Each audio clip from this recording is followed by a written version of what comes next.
Bismillahirrahmanirrahim. Wassalatu wassalamu ala Sayyidina Muhammad wa ala alihi wa sahbihi ajma'in. Subhanaka la ilma lana illa ma 'allamtana innaka anta alimul hakim. Wa la hawla wa la quwwata illa billahil aliyyil azim. InsyaAllah, saya minta maaf lah kepada penonton sekalian. Saya dah lama nak buat video tentang tazkirah dan apa semua lah. Saya buat video azan. Masa tu hari Sabtu. Agaknya okey, saya kira dulu berapa lama saya tak buat video ni. Okey, hari Sabtu saya dah buat azan. Okey, Ahad, Isnin, Selasa, Rabu, Khamis, hari Jumaat. Maknanya saya dah 5 hari tak buat video. Baru 5 hari bulan belum seminggu lagi. Jadi alhamdulillah saya akan sambung lah hari ni dengan tazkirah lah seperti biasa, yang tajuk-tajuk yang saya belum bacakan. Okey, yang tak silap saya tazkirahkan tentang ni perkahwinan anak Nabi Adam. Nak cerita tentang anak-anak Nabi Adam ni kahwin. Pasal Hawa ni kawan Adam tetapi dah kahwin apa semua. Jadi insya-Allah hari ni tajuk Muharram 6 dengan tajuk pembunuhan pertama dalam sejarah manusia.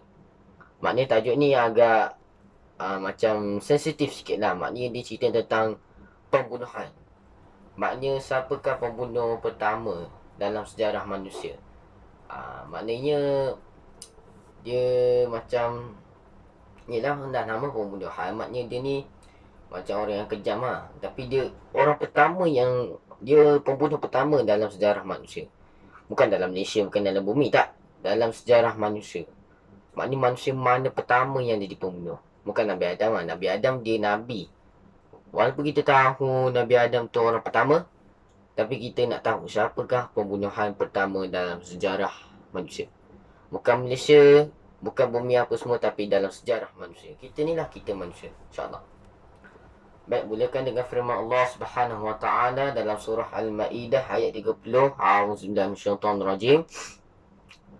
فطوعت له نفسه قتل أخيه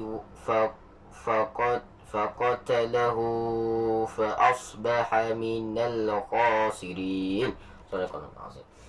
Yang bermaksud, maka nafsu jahat Qabil mendorongnya membunuh saudaranya, lalu dia membunuhnya.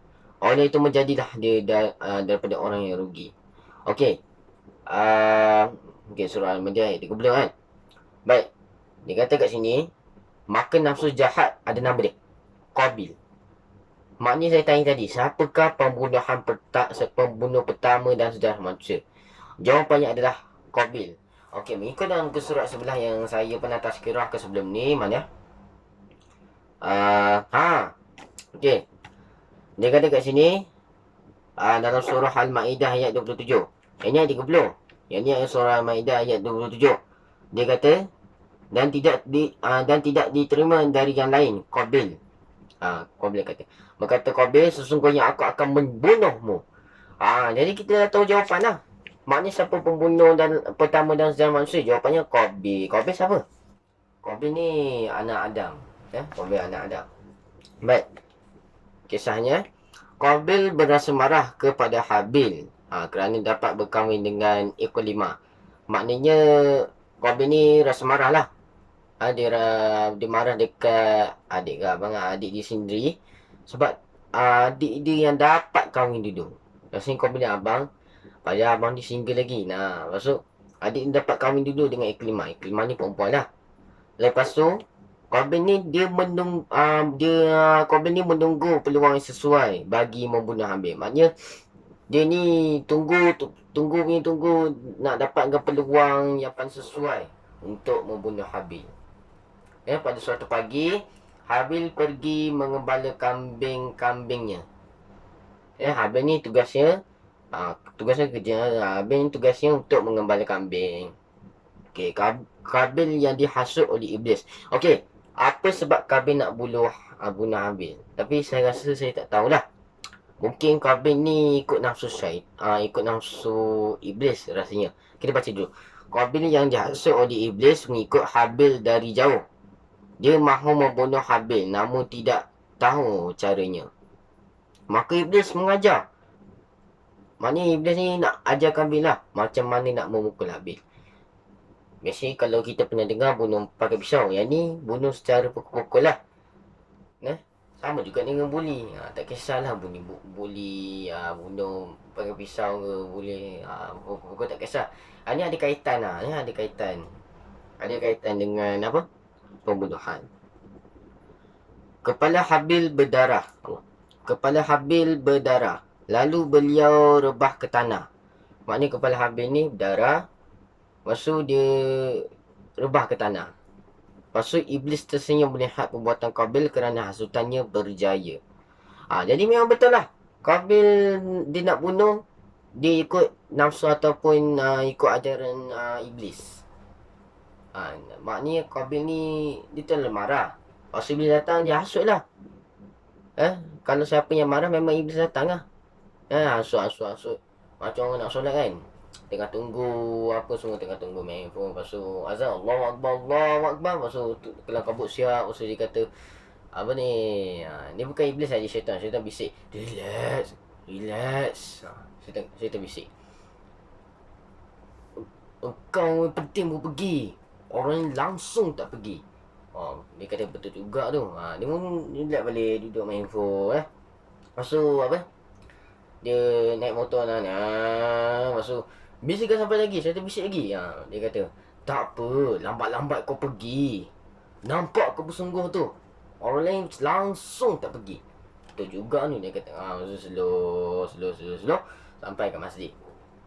Masa dia bawa motor kan, dia apa ni, imam dah baca Bismillahirrahmanirrahim, Alhamdulillahi Rabbil Alamin. Lepas tu dia kata dah berapa rakaat ni. Lepas tu saya terbisik lah macam saya cakap tadi. Lepas tu dia sampai masjid kan. Sampai dekat masjid, orang dah bagi salam dah. Imam, Assalamualaikum warahmatullahi, Assalamualaikum warahmatullahi. Dia kata, alamak, orang dah bagi salam macam mana ni? Saya terbisik lagi. Bisikkan sampai lagi. Masa dia kata, tak apa, kau buat pura-pura tak sembahyang. Orang bukan tahu kau sembahyang. Dia pun langsung tak sembahyang. Sama juga dengan kisah ni. Kisah dalam kisah Qabil ni. Maknanya kalau yang saya cerita tadi, dia tak buat jahat pun, tapi syaitan yang datang dulu. Ada beza dia. Orang tak buat apa-apa, macam tak buat jahat, tiba-tiba syaitan datang hasut. Tapi kalau Qabil ni, dia jahat, lalu Iblis pun datang. Bukan syaitan Iblis. Mungkin kita kadang-kadang mungkin tak tahu apa perbezaan Iblis dengan syaitan. Okey, saya sambung cerita. Okey, ada info dia. Dia kata marah satu daripada sifat tercela atau dikenal sebagai mazmumah yang dibenci oleh Allah Subhanahu Wa Taala dan Rasulullah Sallallahu Alaihi Wasallam. Maknanya marah ni dia satu sifat yang mazmumah lah. Maknanya marah ni dia macam mengamuk apa semua. Dan marah ni juga dibenci oleh Allah Subhanahu Wa Taala dan Rasulullah. Marah ni siapa yang benci? Allah dengan Nabi lah. Allah dengan Nabi benci orang yang marah. Perasaan marah yang gagal dikawal sebenarnya boleh menimbulkan sifat keji. Sifat keji yang lain seperti dendam, dengki, sombong dan angkuh. Rasulullah SAW bersabda bermaksud, ini ada hadis ni. Dan banyak-banyak kisah mesti ada ayat Al-Quran dan juga ayat hadis. Setiap hadis tu adalah riwayatnya. Siapa riwayatnya kita baca itulah. Apabila seseorang daripada kamu marah, maka hendaklah ia mengambil wuduk. Maka sesungguhnya marah itu daripada secebis api. Riwayat Abu Daud. Cakap pasal marah ni kan, tahu tak tuan-tuan perempuan, sekarang ni bulan puasa kan, boleh tak marah-marah masa bulan puasa? Tak boleh.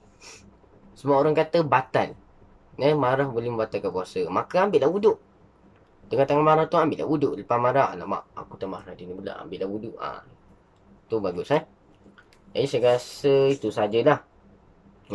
Tak maaf lah saya cerita panjang. Maklum dah, saya dah lama tak buat video tapi saya tak sekira ni lain macam macam spontan sikit. Kalau ustaz lain 45 minit, tapi saya ni ringkas-ringkas, simple-simple je. Okey, saya rasa itu saja. Barakallahu lakum. Wallahu a'lam. Barakallahu wa lakum bil Qur'anil azim. Wa nafa'ani yakum bi ayati wa zikril hakim. Wa taqabbal wa min qatida wa ta'inahu was-sami'ul 'alim. Aqulu lakum li azza. Astagfirullahal azim wa lakum wa lillahi ya ahlam wa astaghfirunahu wa ghafurur rahim. Wa la zikrullah akbar wallahu ya'lamu ma tasna'un. Sekian wa taufiq wal hidayah. Wassalamualaikum warahmatullahi taala wabarakatuh.